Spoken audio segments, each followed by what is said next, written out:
Olá pessoal do 7º ano da Rede Municipal de Ensino de Picos, tudo bem com vocês? Aqui quem fala é o professor Rubens Leal da disciplina de História. Gostaria de convidá-los a assistir a nossa aula de número 33, sob o título Revisões Gerais dos Conteúdos do 4º Bimestre Letivo do ano de 2021, que nós elencaremos aqui União Ibérica, o Brasil holandês, entradas e bandeiras, a pecuária e os tratados de fronteira. Tudo isso você poderá acompanhar no seu livro didático entre as páginas de número 205 e 225. Vamos nessa então? Então o primeiro conteúdo trabalhado nesse 4º bimestre foi a União Ibérica.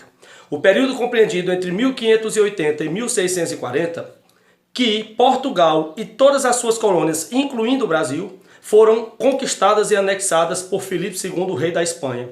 Portanto, houve a união dos dois reinos, o reino de Portugal anexado ao reino espanhol, e Portugal e as suas colônias passaram a ser geridas pela coroa espanhola. Por que isso se deu? Porque em Portugal chegou ao fim, com a morte de Dom Henrique em 1580, a dinastia de Aves, a família que governava o país há mais de 2 séculos. Após a morte de Dom Henrique, não havia nenhum herdeiro da dinastia, da família de Aves, para assumir o trono em Portugal. Então o rei Filipe II da Espanha aproveitou que o trono português estava vago e que a Espanha faz fronteira com Portugal, ambos fazem parte da Península Ibérica, então Filipe II aproveitou e anexou Portugal ao domínio espanhol. E isso trouxe aspectos positivos e negativos para o Brasil enquanto colônia portuguesa. Um aspecto positivo é que a linha que dividia o Brasil entre a parte portuguesa e a espanhola, a linha do Tratado de Tordesilhas, ela foi anulada, ela foi extinta.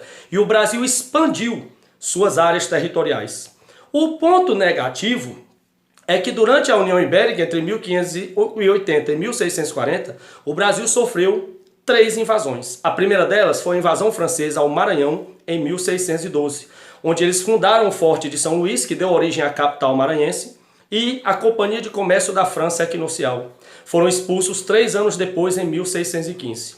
Posteriormente, o Brasil sofreu mais 2 invasões, ambas impetradas pelos holandeses. A primeira à Bahia, em 1623, quando os holandeses criaram a Companhia de Comércio das Índias Ocidentais para comprar o açúcar na Bahia e revender na Europa, foram expulsos em 1626, e em seguida promoveram uma nova invasão ao Brasil, dessa vez a Pernambuco, em 1630. E lá eles conquistaram Pernambuco, expandiram seus domínios por boa parte do litoral nordestino e chamaram de Brasil Holandês. O Brasil Holandês, que tinha sede na cidade de Recife e que teve como governante o holandês Maurício de Nassau. Maurício de Nassau foi um grande gestor para o Nordeste. Ele concedeu empréstimo para os senhores de engenho aumentarem sua produção, modernizou Recife, a capital do Brasil holandês, e adotou uma política de tolerância religiosa, porque os holandeses eram protestantes, eram calvinistas, mas ele conseguiu tolerar o catolicismo e também o judaísmo que já existiam na região do Nordeste, sem perseguir nenhuma religião.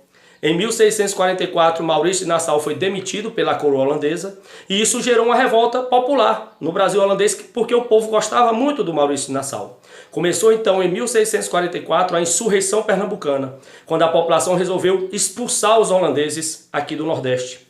E o ápice da insurreição pernambucana foi em 1648 com a Batalha dos Guararapes, quando houve a vitória definitiva dos brasileiros e portugueses e a expulsão dos holandeses. Os holandeses, uma vez sendo expulsos do Brasil, foram para a América Central, para a região das Antilhas, produzir açúcar lá para competir com o nosso açúcar. Como o açúcar holandês era de melhor qualidade e preço mais acessível no mercado europeu, aos poucos eles foram tomando, conquistando o mercado que era outrora governado, cuidado pelo Brasil, e terminaram gerando uma crise açucareira aqui no Nordeste, porque o açúcar holandês, como eu disse, era melhor e mais barato, e terminaram ganhando o mercado europeu em detrimento da nossa produção açucareira. É bom lembrar também que nesse período da União Ibérica, houveram no Brasil várias incursões para o interior. O Brasil, que até então era povoado só na faixa costeira, no litoral, por causa dos engenhos de açúcar, pôde penetrar para o interior com o fim da linha de Tordesilhas durante a União Ibérica. E foram 2 vias de penetração. As entradas, que eram expedições financiadas pelo governo, e as bandeiras, que eram expedições particulares. Ambas saíam do litoral brasileiro com direção ao interior. E qual o objetivo das entradas e bandeiras? Capturar índios para o trabalho nos engenhos de açúcar, capturar negros que fugiam dos engenhos e principalmente procurar ouro, metais em geral preciosos e pedras preciosas. Vou lembrar também que além das entradas e bandeiras houveram outras rotas de penetração, como a pecuária, aqui no sertão nordestino, utilizando o Rio São Francisco para a construção das fazendas, daí o Rio São Francisco ser chamado de Rio dos Currais. Também houve a pecuária para a região sul do Brasil, onde instalaram estâncias de gado para a produção do charque, e houve uma penetração de padres jesuítas, tanto para o sul como para a região amazônica. Lá na região amazônica, nos aldeamentos ou missões jesuíticas, os padres utilizavam a mão de obra indígena na exploração das drogas do sertão, que eram produtos da Amazônia, como castanha do Pará, guaraná, baunilha, produtos muito bem no mercado europeu. Então, os padres jesuítas usavam os índios para explorar esses produtos e vender no mercado europeu. Por falar em pecuária, como eu disse, foram duas rotas. A pecuária foi introduzida aqui no Brasil para o interior nordestino, no sertão, e para a região sul, com as estâncias de gado para a produção de charque. E por fim, os tratados de fronteira. E sem dúvidas, o principal tratado foi o Tratado de Madrid de 1750, que defendia o princípio do uti possidetis, a posse pelo uso, ou seja, para delimitar a divisão das fronteiras entre Portugal e Espanha, quem estivesse vivendo na região assumiria o controle dela. Portanto, onde houvessem portugueses, ficaria com Portugal. Onde houvessem espanhóis habitando, ficaria com a Espanha. E assim, 7 povos das missões lá no sul, que era ocupado majoritariamente por portugueses, ficou com o Brasil.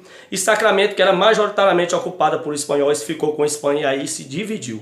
Houve também o Tratado de Utrecht na região norte, na fronteira entre Portugal e Espanha. Usaram o rio Oiapoque como a divisão entre a Guiana Francesa, parte francesa, e a região amazônica, parte portuguesa do Brasil. Então é basicamente isso, espero que tenham gostado, um forte abraço e até a próxima.